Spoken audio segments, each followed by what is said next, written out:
අවුරුදු 6ක් එක දිගට ලෝක ශූරතා රේස් ට්‍රැක් එක තනියම පාලනය කරපු අනිත් හැම 1000cc බයික් එකකම පපුව ගැහෙන්න ගත්ත ඒ කොළපාට යකාගේ ලහස මෙන්න. ඔව්, ඊ තමයි ලීටර් ක්ලාස් බයික් ලෝකයේ වෙනමම පෙරලියක් කරපු Kawasaki Ninja ZX-10R. අද වාහන මාස්ටර් ක්ලාස් එකෙන් අපි වර්ල්ඩ් සුපර් බයික් කිරුළ තමන්ගේ අනසකට ගත්ත මේ ජපන් මිසයිලය ගැන A to Z ගොඩක් අය නොදන්න තාක්ෂණික රහස් එක්කම පියෝර් රිවිව් එකක් කරමු. සමහර 1000cc බයික් හදන්නේ පාරේ යන්න ලේසි වෙන්න.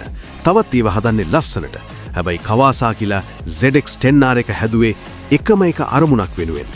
ඒ තමයි රේස් ට්‍රැක් එකේ අනිත් හැම බයික් එකක්ම පරද්දලා දිනන්න. එමු අපි මේ බයික් එකේ මාරම ගැම්ම තියෙන තැනට. ඒ තමයි එන්ජිම. මේකේ තියෙන්නේ 998cc liquid cooled inline 4 එන්ජිමක්. මේ එන්ජිමේ valve පවා හදලා තියෙන්නේ ටයිටේනියම් වලින්. ඒ නිසා කිසිම බරක් නැතුව ඉහළම RPM වලට යන්න මේකට පුරුවන්. හැබැයි මේ එන්ජිමේ තියෙන ලුකුම තාක්ෂණික මැජික් එක තමයි Kawasakiලාගේ RAM air induction system එක. ගොඩක් අය හිතන්නේ බයික් එක ඉස්සරහා තියෙන ලොකු සිදුර ඩිසයින් එකක් කියලා. නැහැ.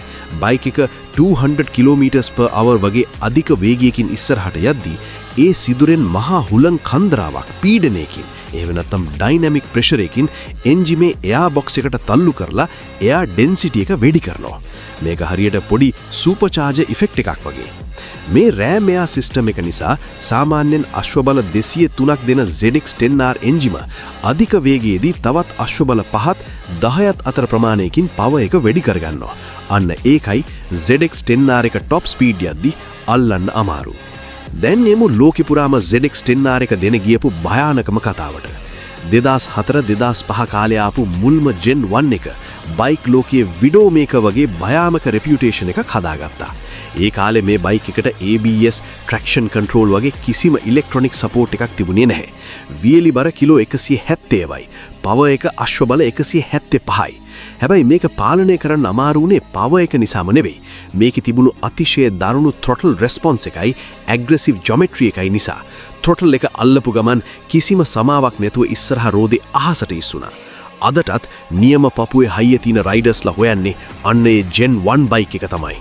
දැන් එමු අපි සාමාන්‍යයෙන් කවුරුත් කතා නොකරන හැබැයි ZX-10R පිස්සෝ අහන්නම කැමති අර හැංගුණු මයික්‍රෝ ඩීටේල්ස් ටිකට. මේ බයික් එක පාරට වඩා ට්‍රැක් එකටම හදපු යකඩයක් කියන්න හොඳම උදාහරණ 3ක් මේකේ හැංගිලා තියෙනවා. මුලින්ම බලමු මේකේ ගියර් බොක්ස් එක. සාමාන්‍යයෙන් බයික් එකක ගියර් බොක්ස් එක ගලවන්න නම් මුළු එන්ජිමම බාන්න ඕනේ නේ. හැබැයි ZX-10R එකේ තියෙන්නේ කැසට් ස්ටයිල් ගියර් බොක්ස් එකක්. රේස් ට්‍රැක් එකේදී මුළු එන්ජිමම බාන්නේ නැතුව කවර්ස් ගලවලා